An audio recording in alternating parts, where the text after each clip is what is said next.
Yeah, that the presentation will be recorded and will be uploaded on our YouTube channel. So we will advertise about that. So without further ado, Giacomo, the stage is yours. Okay, yeah, thanks for introduction. Actually, thanks for inviting me here. I think it's a great honor to be the first one speaking. And I think it's also a very great idea that you started this series of seminars. It's really a wonderful way to connect with the community. So as Aurelian said, I've been working in the field of orbitronics, but actually what I will be presenting today, at least at first sight, is something that might seem unrelated to orbitronics. So I beg your patience till the end of the talk because I will explain why what I'm gonna discuss this new field of quantum geometry is actually, at least in my opinion, very relevant for spintronics and orbitronics. To start with, let me use a very simple example. So imagine that we are in a 2D space. We have a triangle, and we have an arrow defined on this triangle, so on the perimeter. Now, I want to perform a simple experiment. We want to basically transport the arrow around the perimeter under the condition that it remains parallel to itself all the time. Well, of course, this is trivial in the sense that the arrow goes back to the original position without any change. But imagine that we repeat the same experiment on the surface of a sphere. The situation changes quite dramatically in the sense that despite the fact that the arrow remains parallel to itself all the time, it actually goes back with a different orientation. So stated differently, basically it has accumulated a phase. Now, for those that here in the audience know about the Berry curvature and the Berry phase, this is basically what I'm telling about. There is a phase that is accumulated by the arrow, or if you want, wave functions in a quantum space. So what we'll be describing in the next slide is basically this, the fact that if you take wave functions or quantum states defined in a generic quantum space, they can perceive the geometry of this quantum space. And this geometry manifests itself in some observable, in some quantity that we can macroscopically measure. So what I will be discussing or presenting during my talk is this. So first I will try to give you kind of pedagogical introduction into the so-called quantum metric and Berry curvature. And then I will explain how we have understood recently that this quantum metric actually turns out to be a very fundamental feature of a phenomenon that we know very well in spin orbitronics, which is spin-momentum locking. Then we discuss how we can how we can measure this quantity by nonlinear transport. And as I promised, I will come to what I think are the important implications for both spintronics and orbitronics.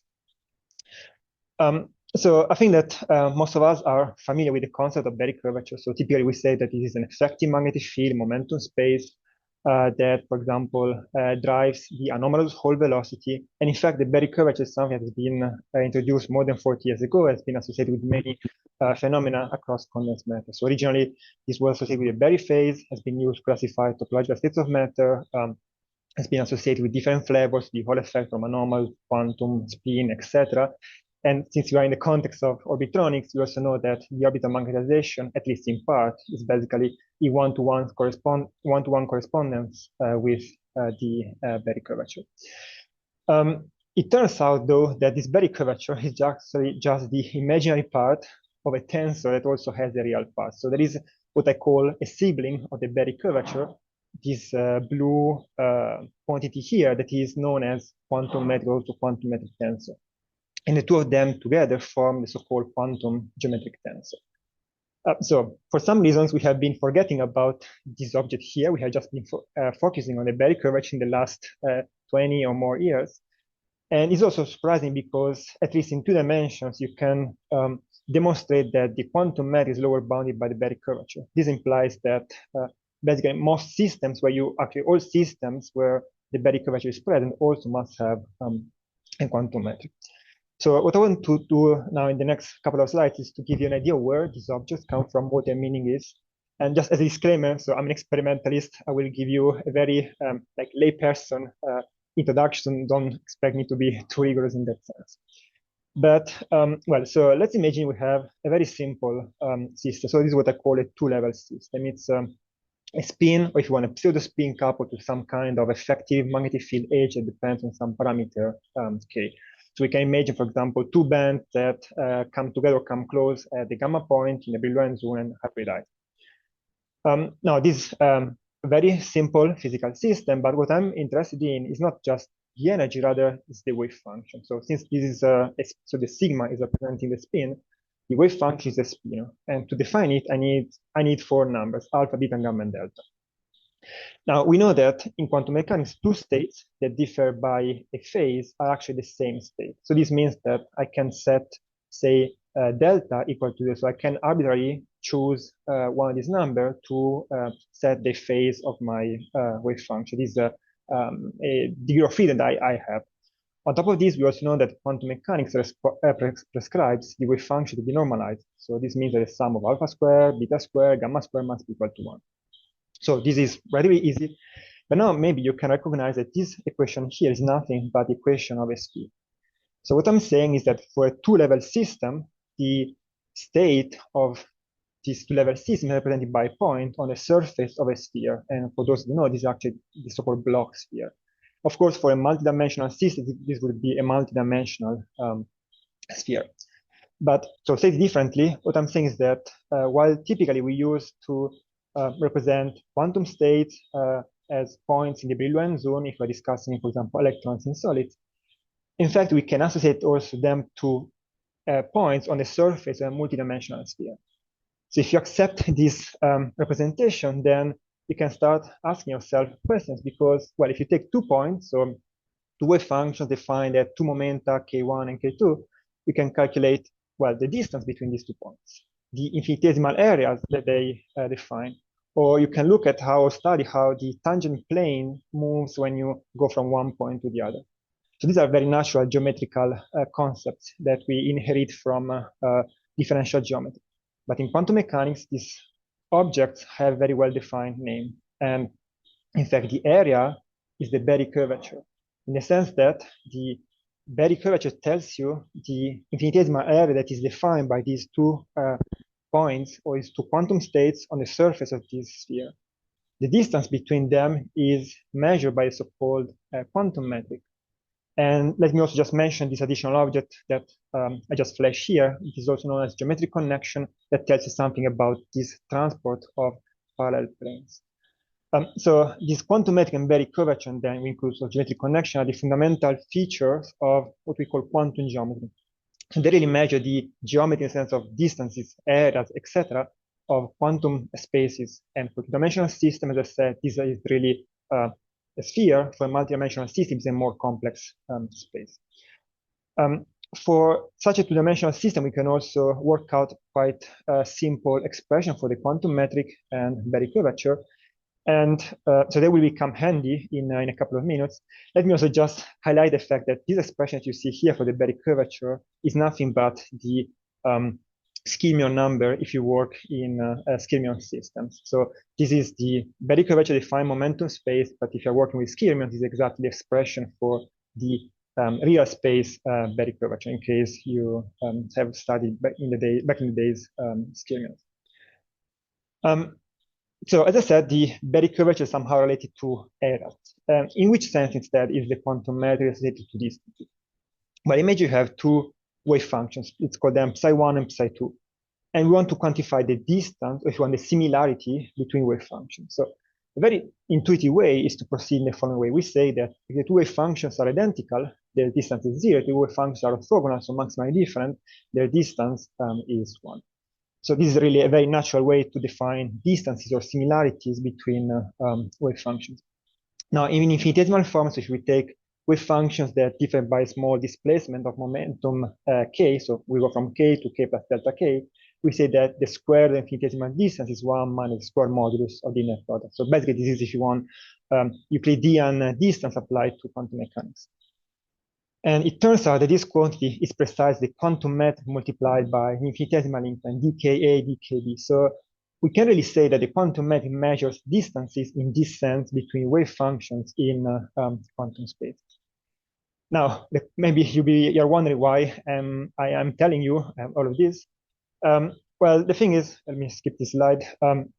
The thing is that in the last couple of years, we have realized that the quantum metric is actually fundamental in many phenomena of condensed matter. So the two main research fields in which the quantum metric has really become pivotal are flat band superconductivity and nonlinear transport. In the next slides, I will be focusing on this specific research field, nonlinear transport. But in fact, the quantum metric, as I mentioned, is actually more ubiquitous, so to say, in condensed matter than we thought before, because, for example, it has been used to understand nonlinear optics. More recently, has been associated with magnetic phenomena, so it is used to understand whether ferromagnetism, altermagnetism, antiferromagnetism are stabilized or not in certain systems. And actually, even more recently, it has been understood that it also allows for, I would say, very interesting spin-tunneling phenomena that I will come to at the end of my talk. So there is really a bunch of predictions of how this quantum metric is influencing phenomena and response functions in condensed matter. But when it comes to experiments, if you want, when it comes to the materials where the quantum metric can in fact be measured, we are still facing the problem of really pinpointing say many diverse systems where the quantum metric is indeed at play. So we have gathered evidence in the last couple of years that the quantum metric is indeed present or measurable in a few systems. So it started out with magic angle twistable graphene 2 years ago, and then quantum metric was being observed in manganese bismuth telluride, manganese tin, and so on and so forth. But as you see, these materials don't have much in common with each other. So some are magnetic, some are not, some are bulky, some are layered materials. So the question that we had at that point, so 2 years ago when we started working in this field was, well, can we find a family of materials where the quantum metric is to be found? So is there a systematic appearance of the quantum metric across different materials?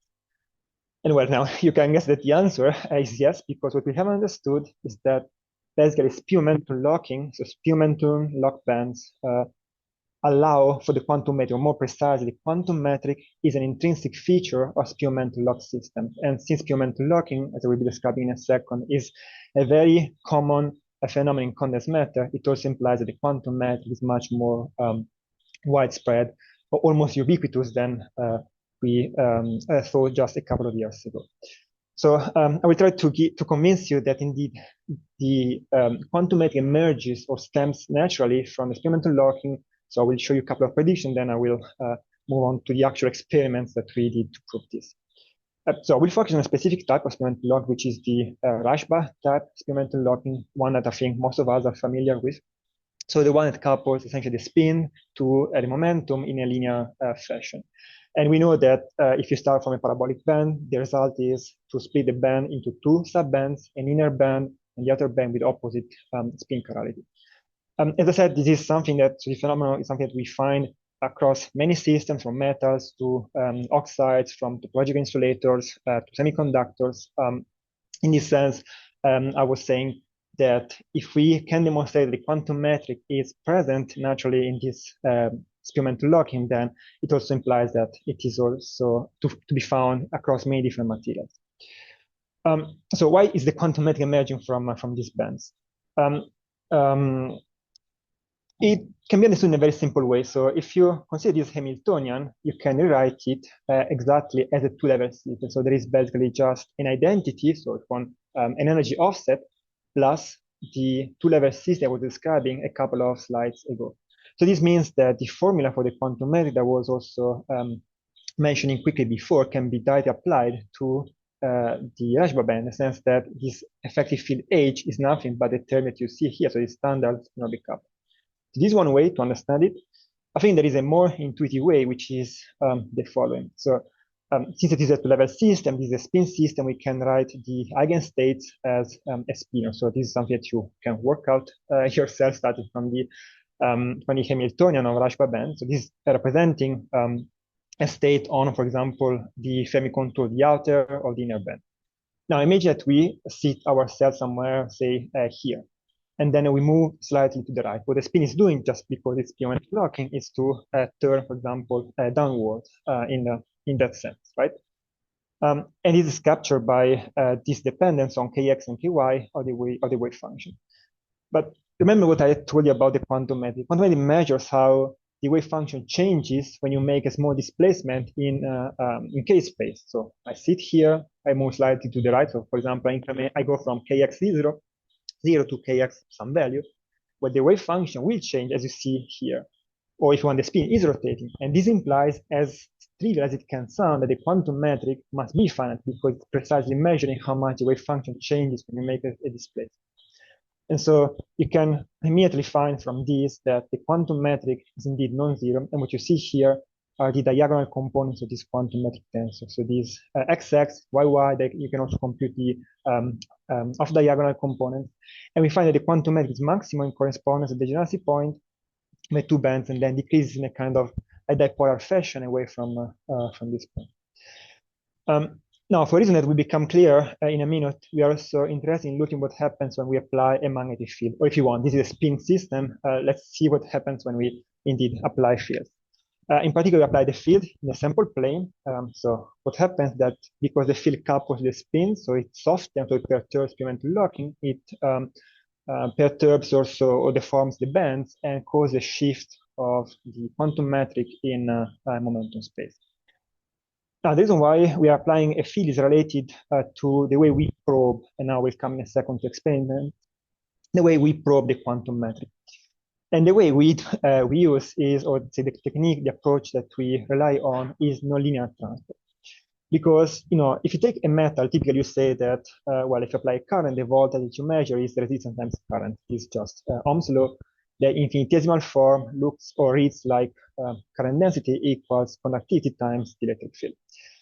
But this is an approximation in the sense that you can, in general, have a dependence of the current density on higher order components of the electric field. So you can, for example, look into second order transport or nonlinear response when the current density goes as products of electric field components.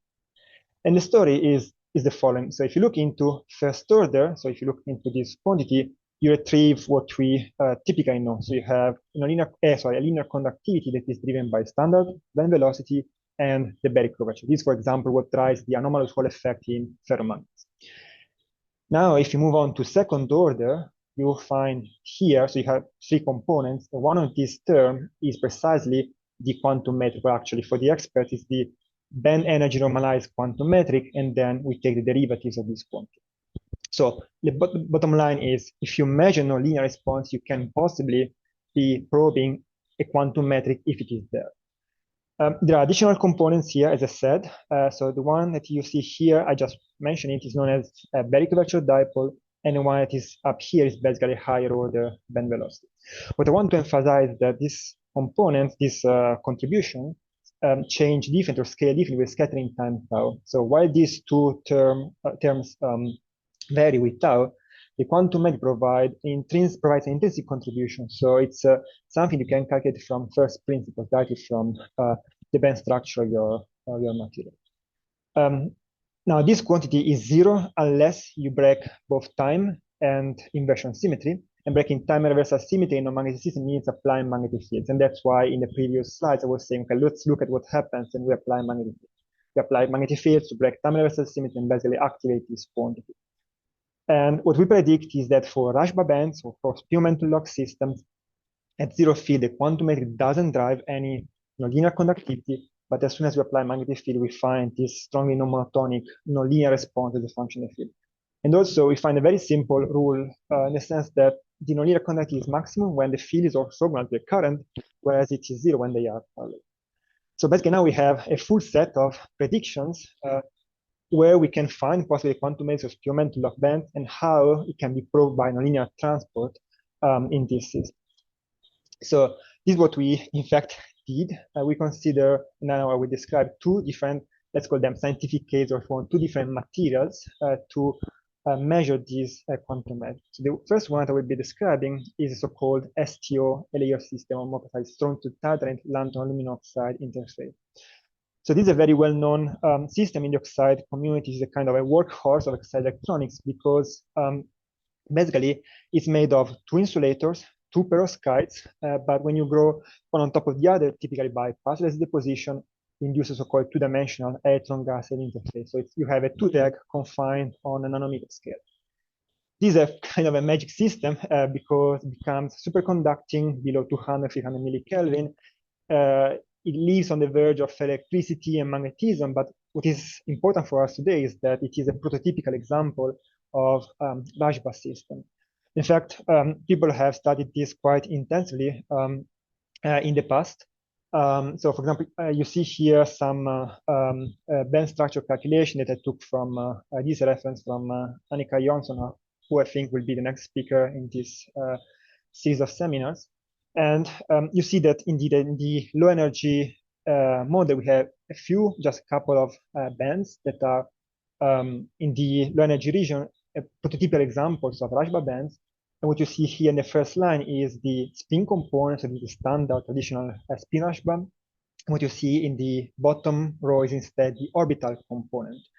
So here I will not be discussing the orbital part. I will come to this at the end of my talk. But yeah, so in a sentence, STO-LAO is one of the best examples of Rajba system that we can think about. And one peculiarity is also that we can go from from a single band to a 2-band response by simply applying a gate voltage. So it's a strongly tunable system by means of a field effect. So when we apply these gate voltages, we change the position of the chemical potential. We also tune the mobility, the electronic mobility of ours. So what we did was we grew these samples and we patterned them in standard whole bars and performed locking measurements because we want to look into nonlinear transport. So the ideal way is we send a current at a frequency omega and we measure voltages at 2 omega.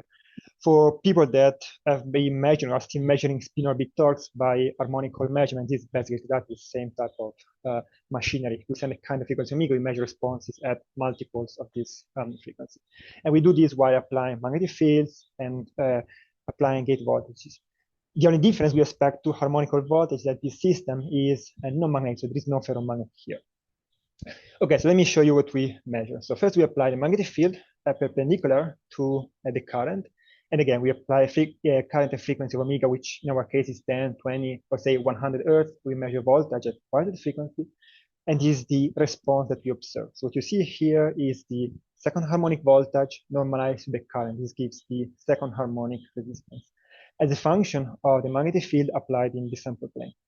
So first, we do observe such a nonlinear response in a non-magnetic system. We observe it is zero at zero field. It's strongly non-monotonic, has a kind of peak structure, and also can be very strongly modulated by the gate voltage. Then we repeat the same experiment by turning the field parallel to the current, and the signal, though doesn't really go exactly to zero, is strongly separated, more than a factor of 10 smaller than the previous case. We can then repeat the same measurement as a function of temperature, and the signal is strongest at 2, 3 Kelvin and decreases as we increase temperature. So now this is really a simple experiment, and we have evidence or a phenomenology that is in line with what we predict. So we have second harmonic response that is antisymmetric in the field, it has this peak structure that strongly depends on the relative orientation of field and current that can be modulated by the gate voltage. So all of this is really in line with what we predict from starting from the Rajba bands. The question is, how can we be sure that what we are measuring is really a quantum metric-driven nonlinear response? The point is that as it is known for Rajba interface, there can be other sources of nonlinear response. And one of these has actually been used in the past to quantify spin-orbit coupling in oxides, also in topological insulators, is so-called bilinear magnetoelectric resistance. In a very simple way, this is a kind of conversion of a nonlinear spin current into a charge current that has the same phenomenology as the nonlinear transport given by the quantum metric. So in a sense, we find ourselves in a impasse because we have two phenomena that give exactly the same phenomenology. How do we disentangle them? Well, here comes handy what I was discussing before, that is the fact that these contributions have a different dependence on the scattering time down. In particular, the so-called bilinear magnetic resistance, or what we call, and I also call bilinear effect, is nothing but what you see here. So it's a disorder-mediated nonlinear response that depends on the scattering time out.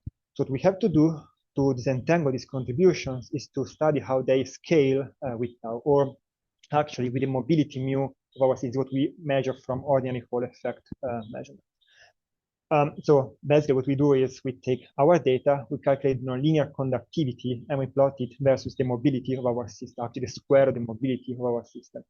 And what we find is that at different magnetic fields, this nonlinear conductivity can be rather nicely fitted to this linear dependence, meaning that the slopes of these lines here tell us that there is indeed a Balian magnetic contribution as it has already been observed in the past, but also the intercept of these lines with the y-axis indicates that there is a finite quantum metric. So we can conclude that in this STO-LAO system, we have a coexistence of disorder-mediated, so bilinear-driven nonlinear responses, but also a quantum metric-driven nonlinear transport. So what we can do next is to study how these two contributions change with magnetic field. This is what I'm plotting here, and compare this to our prediction starting from the Rashba bands. And we notice two things. So one is that the sign that we measure experimentally matches, or actually the sign inversion between these two contributions matches what we predict from theory. And also, at least qualitatively, we can capture this field dependence, so this peaky structure of the two contributions. Now, I didn't want to make it too complex. I think it's already rather, involved in this way. But in fact, we can also measure on top of this quantum metric and on top of this Balian magnetic contribution also the Berry curvature simultaneously in the same system. So once again, this is what we measure. So it's a linear response given by the Berry curvature, and this is what we predict from theory. So at the end of the day, what we could do was to really probe or pinpoint the linear and nonlinear transport given by the two components of this quantum metric tensor, the quantum metric and Berry curvature. So we have done this in this STO-LAO interface. This was our starting point of starting material, but more recently, we have extended these measurements to a completely different material, and in particular, antimony telluride. So this is a topological insulator, but in fact, the physics that is at play in STO-LAO is also present in antimony telluride and more generally in topological insulators. And the reason is, again, very simple. So if you want to describe the topological surface states of these TIs of topological insulators, you can use this well-known Dirac Hamiltonian that essentially represents a linear dispersion of the energy versus momentum. To be a bit more realistic, at least for this type of topological insulators, we have actually to include an additional term that is known as a trigonal warping. It's a higher order coupling between the momentum and the spin. But what is important is that in both cases, we have a spin momentum lock. This, again, it is very well known for TIs. In spintronics, people have been using TIs to generate strong spin angular momentum via this surface Rashba effect. So what you see here is the spin momentum lock in the case that you don't consider this additional correction. In this case, a perfectly spherically symmetric spin momentum locking. Whereas when this lambda, so this warping term is different from zero, you have a bit more complex folding or the warping of the spin. So it goes basically upside down along the Fermi contour. But in both situations, you can once again rewrite this Hamiltonian in terms of a two-level system. So precisely as we did for the Rashba band. This means that we expect the quantum metric also for this material. And in fact, the color code that you see here is precisely representing a quantum metric that is maximum at the Dirac point, and then decreases away from this point. So now I think you can guess where I'm heading to, because what we do is, so we predict the nonlinear conductivity that is activated by the quantum metric in this topological insulator, and we measure it. So we apply the field or forward the current, we send the current frequency omega, we measure voltage at quasar frequency, and this is the resistance, the response that we probe. So it's not fully, say, non-monotonic as a function of the field as we observed it in STO-LAO, but still we observe a nonlinear response that is antisymmetric in the field that changes strongly with temperature. and goes to zero when once again we turn the field parallel to the direction of the current. So I think that in this case, it's actually even possibly easier to demonstrate that what we are measuring is at least in part contributed by the quantum metric.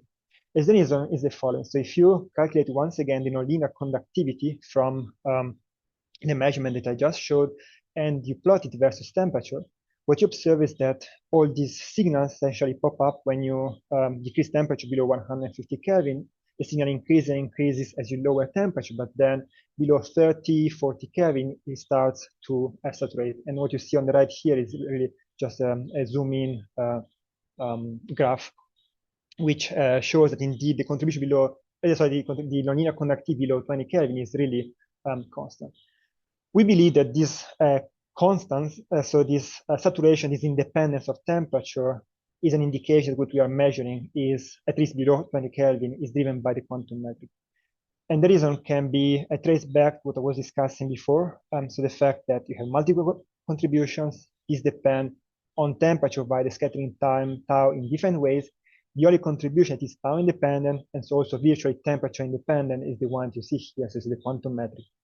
And has this allow us to conclude that what we see here, is at least below 20 Kelvin, is to large extent driven by the quantum metric. What I've shown you is a set of measurements in two very different systems, so oxide interface and topological insulator, that demonstrate that indeed we do have this quantum metric as long as we have experimental locking. So the take-home message, if you want, of this talk is that if you have a experimental lock system, you must also have a quantum metric. Then the question might be how large are effects that we did. So, for example, as you probably noticed, the resistance that we measure in TIs is much smaller than the resistance that we measured. It was roughly a factor of 10 times larger in the oxides. But as long as I said, as long as you have experimental locking, you also have the quantum metric. And so for us, finding this phenomenology and being able to do the same interpretation in two very different systems was kind of reassuring. So it was telling us that indeed experimental lock is a fundamental, the quantum metric is a fundamental feature of experimental lock systems. Now, I would like just to briefly thank all the people that were involved in these studies and the funding agencies. But as I promised, I would also like to spend a few minutes on why I think this is important for spintronics and orbitronics. Because as I said, this seems to be at first sight not really related to spin transport, orbital generation, etc. But in fact, it's not the case.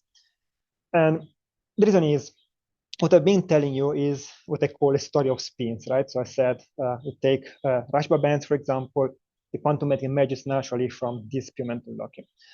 But first, we know that the same system that I've been studying, so STLAO, is also a prototypical orbital Rashba system. So as I was mentioning before, if you look into the band structure, you find that the orbital component is not at all negligible.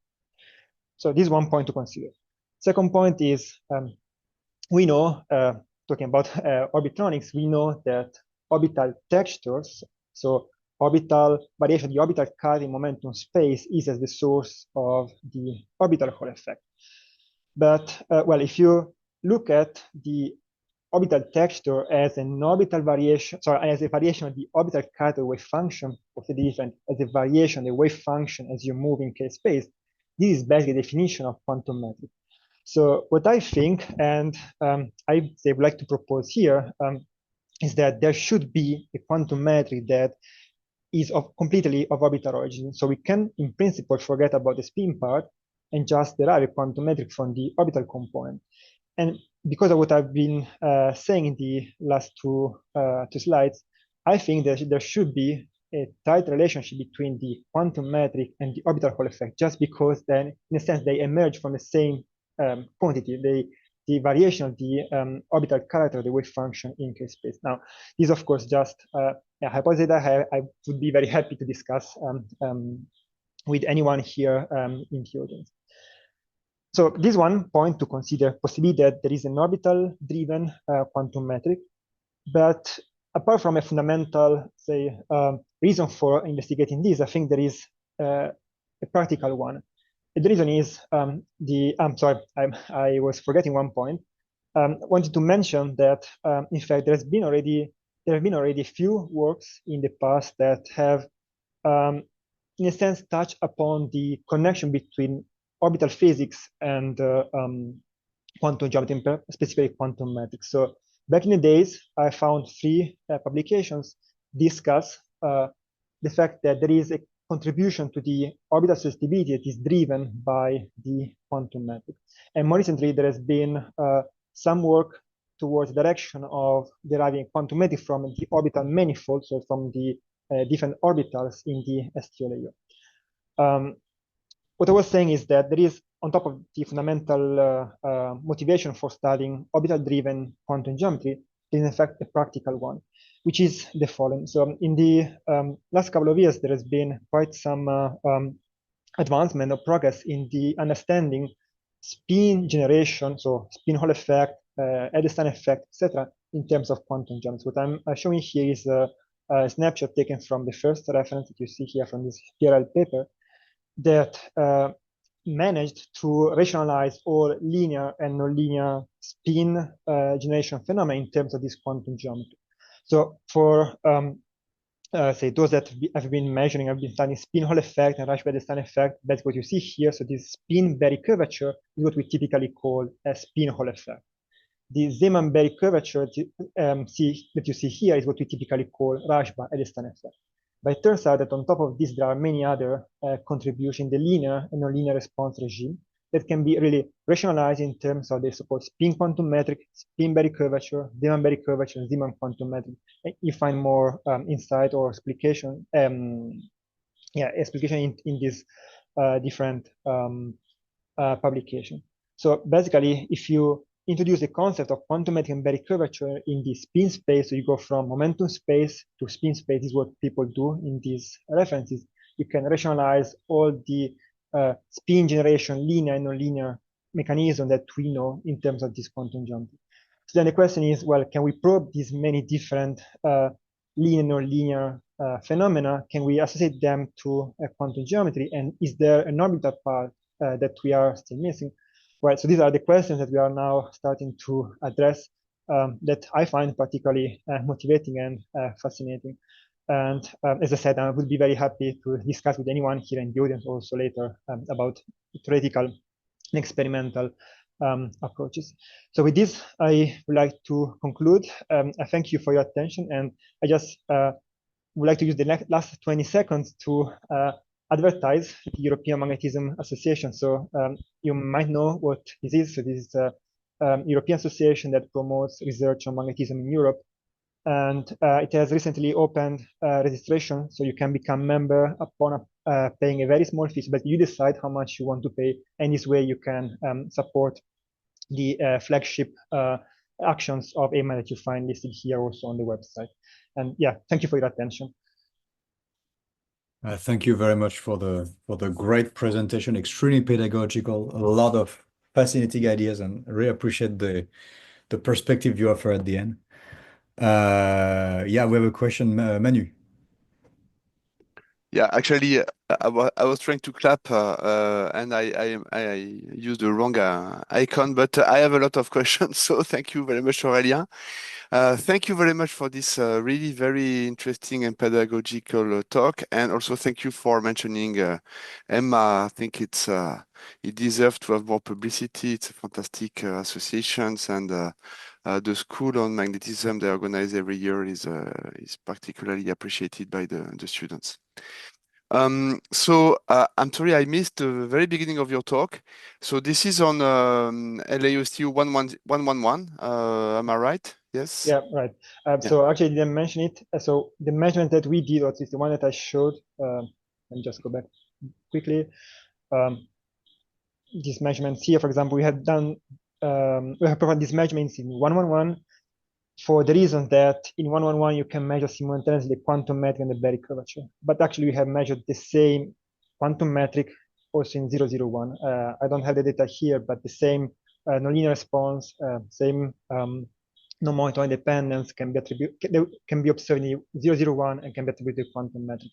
The only difference is that because of this different symmetry, the Berry curvature is not present in the 001.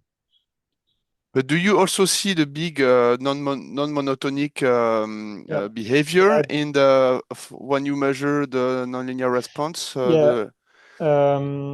We observe like this, this. Exactly. So I think, if I remember correctly, we basically get to more or less this point. So we don't really see completely the downturn here, but we reach at least the peak and we go a bit beyond. Okay, because we always found something linear in this up to like 9, 10, 12 Tesla. Yeah. So what I can tell in this sense is that it really depends on the filling of the band. So you must be able to reach almost even before applying any gate voltage, the situation. Because basically the entire response we see here, we attribute it to the second band, actually not the lowest band. Okay. And this is really fundamental to observe this strong nonlinear dependence. Yeah, that's strange because we went above the Lifshitz point, and in 4001 we always see something linear. I think it's in some of our papers. Okay, so coming back to your suggestions of that maybe there's a contribution from the orbital sector. So discussing with Annika what we're trying to do when we want to disentangle orbital and spin effect, we say, okay, we're going to try to compare with the band structure, the calculations, and then we'll see maybe we have one negative contribution, one positive contribution, and try to match the experimental data as function of the gate with the calculation for spin and orbital. Maybe we can disentangle the two. So in your case, do you have an explicit comparison of the results with the theory, and does it agree with spin only, or you need another ingredient? So thanks for the question. So what I can say is that we can fully understand what we measure by just considering the spin part. As I said, I believe that there is an orbital part, but so I don't know honestly how to disentangle the two. One thing that I suspect is that the orbital part should not be so strongly field dependent as the spin part. So this is just an intuition. I'm not sure it's correct, but I think that the orbital contribution should be much more. I think, okay, maybe it's wrong, but the orbital contribution probably is going to be just linear and it shouldn't have this strong dependence on the magnetic field. I expect the orbital part to react much less to the magnetic field. So in that sense, I think that what we see here is to a large extent driven by the spin part. Possibly there is an orbital part hidden into it. I don't know at this point how to disentangle it. And I think the only way we have, at least at this point, is the one that you mentioned, to really compare theory to measurements. Okay, thank you. I leave it. I have more questions, but I leave it here for now. Thanks. Thank you, Manu. Thanks a lot. Ali Reza? Hello. Hi, Arlene. Salut. Yes, thank you for organizing this seminar series. Thank you, speaker, for pedagogic presentation. I have a fundamental or basic question about the geometry, about the Berry curvature part and quantum metric part. I think quantum metric to be finite doesn't need any symmetry breaking. Then it's always finite in all metal and isolator. Then why we don't see it more often? Why then? Good point. Then we should see everywhere. No, indeed. I think I don't have a clear answer because this is actually something that still surprised me, the fact that we don't see it so often as we see the Berry curvature. I think we haven't fully grasped the phenomenon where the quantum metric manifests itself. So what we are doing here is nonlinear transport. I think this has established itself as the most common way to measure it, but it's really nonlinear. So while the Berry curvature appears in the linear part, the quantum metric manifests itself in the nonlinear part. So this one, is a part of an answer to your question. So people have typically measured the linear response, and then to observe this quantum metric, have started looking into the nonlinear response. And then also for this geometric connection that I just flashed at some point, if you want to measure it, you have to go into the third order response. So for indeed reasons that I don't fully understand, these geometrical objects don't necessarily manifest themselves in the same order, for example, in transport. Then one, I think, promising direction is actually optics. There, the quantum method is really understood to enter, basically, I will not say all, but most of transition. So if you consider the matrix elements that describe transition from one band to another band when you excite electrons, there the quantum metric is really becoming more and more ubiquitous. So possibly a way to produce quantum metric beside DC transport is what we have been doing, is to look into optics, I mean, optical transitions. Yeah, thank you. And the last question is that do you expect to see similar thing in bosonic system? Because so far we discussed about the fermionic systems. Good question. The answer is that I don't know. I think that there is possibly a paper discussing this, but fundamentally, there is no things that fundamentally, so you would expect it for any quantum system. Actually, in quantum optics, what we call quantum metrics is known as quantum fission information. So if you want to describe entanglement, you use something that is very similar to quantum metrics, it's just a factor 1/4, I think, the difference between the two. So quantum metrics is really a universal, so to say, concept that you don't necessarily apply to electrons and solids, but as you mentioned, to bosons, to Bose-Einstein condensates, cold atoms, etc. Yeah. No, thank you very much. Yeah, thanks. Thank you very much. Do we have another question? If you have any question, please raise the hand. And if not, I will just move on with my own. Yeah, okay, Manu, I've seen you. So let me ask first a question. The quantum metric, of course, works in multiband systems, but I have the impression that there are basically observables related to the quantum metrics. I would say that this kind of nice observable that you showed us today works well when you only have a few bands. When you start having a lot of bands, of course, you do have the quantum metric effect plus all the rest, because you also have a lot of scattering, and the formula that you showed was only restricted to, let's say, the contribution to the nonlinear effect that are connected to the geometry of the bands. But of course, you have others related to scattering and so on. So my question has two sides. So what is your take on that, on the multiband nature? So that's why actually we started with STL-AO and then project insulators, because at least in the low energy band model you have just few bands, so that's something that especially experimentally makes things or life easier. So also the formula that I showed, so this I think I have it somewhere here, give me a second. The one, yeah, here. So this also only works for two-level system. If you have multiple levels, this doesn't work anymore. So the bottom line is, if you had too many bands, things become complicated, but not necessarily more complicated than, for example, measuring anomalous Hall effect driven by the Berry curvature. And the reason is that this quantum metric as the Berry curvature is always maximizing correspondence of degeneracy points. So even if you have many bands, you expect the strongest response from degeneracies, the same way as the Berry curvature. So you, in general, can, in fact, all the systems that I showed before here have been analyzed in terms of two-band systems, because the largest response comes just from a tiny part of the Berry of the Brillouin zone, where you have effectively, or you can approximize the bands as a two level. So this is one thing. Then of course you have also nonlinear effects, or linear, also driven by skew side jump, skew scattering, etc. So this is very well understood for linear response. For nonlinear response, as far as I know, there is no existing theory that really captures the nonlinear response driven by side jump and skew scattering. I'm not a theorist in that sense. As far as I understood, it's really difficult to really include these effects beyond what the ones that I showed, so beyond tau square and tau contribution, that also are disorder mediated. So it's difficult to include them. Yeah.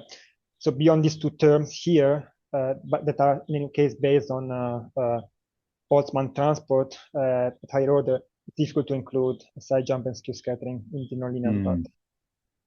Okay, thank you very much. So I think we first have Manu, and then we have a question from Adhikari Dilanat. So first, Manu. Yeah, so I was wondering if what you think would be the situation with the KTO 2DEX. No problem. I think so. It must be there. So I think the quantum metric is there, and it should be measurable. The question is more how large the signal is. So I think that also in your group, Manuel, and also here in my host group, people have tried to measure. I mean, I've measured the linear magnetoelectric resistance from in KTO, which had typical linear response. That's what we also observe here. So the quantum metric is there. The question is indeed how large it is compared to the bilinear magnetoelectric resistance, and in general, how strongly is it affected by the spin-orbit coupling. So we know the major difference between KTO and STO is really the spin-orbit coupling, which is much larger in KTO. And as a rule of thumb, if spin-orbit coupling becomes much larger, then the magnetic field you also have to apply is much larger if you want to see the fully non-monotonic dependence. So I think that we will always be observing just the linear part. And then it might be a bit difficult to disentangle it from the bilinear contribution. Okay. And for the 111 KTO also the mobility is low, so I think it's not a very good system because this effect scale with tau square as well, right? Well, yes and no. So this is in a sense the magic of it, because so you want eventually to have a conductive system because you are doing, at least in this case, transport measurements. But in principle, if you could get rid of this part here, so the bilinear effect, so if the R mobility is very low, what you are left with is the quantum metric. Okay. It's a bit counterintuitive. You want something that is disordered in the sense that tau is very short. At the same time, you want to perform transport measurements.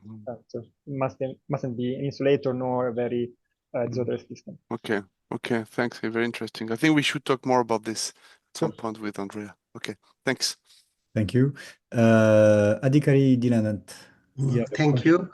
Actually, I have one small questions that because generally this non-linearity presented in this talk, the similar non-linearity also we have observed in some systems like bismuth antimony alloy and zinc-chromium pentatelluride also, and which there the chiral anomaly term this kind of term is responsible for this non-linearity. So how the non-linearity present in this talk and the non-linearity observed in this bismuth antimony alloy, how they are differ, because the origin of the both origin it seems the very curvature and some charge pumping between the wild nodes in this. Yeah. So I don't know these systems very well, so I cannot provide a very, let's say, an answer to the point. But what I can say is that if you measure nonlinear response, it can have a contribution from the quantum metric, but it's not like a sufficient condition. So you might have a contribution from the quantum metric, but you might be measuring something else. And yeah, not knowing the system, what I would say is that possibly you are just measuring this quantity here, which in general you expect on general ground. This is just higher order derivative of the band energy. So what one guidelines that you can use is check the symmetries of your system. So to measure I think you were mentioning the Berry curvature part. So if you have a contribution of the Berry curvature dipole in the nonlinear part, you must have at most a mirror symmetry. I don't know if your systems satisfy this condition or not. If they do, then you can have this contribution plus the other two. To disentangle them further, I would say try to plot, as I was discussing in this talk, what you measure, the nonlinear conductivity versus the mobility of the system. So again, in a nutshell, you might have a contribution of the quantum metric. It's hard to tell now if this really applies to your material. What I've been discussing is quantum metric from spin moment to lots. In that case, I know that there is a quantum metric participating in the nonlinear response. Okay, thank you. Okay, thank you very much.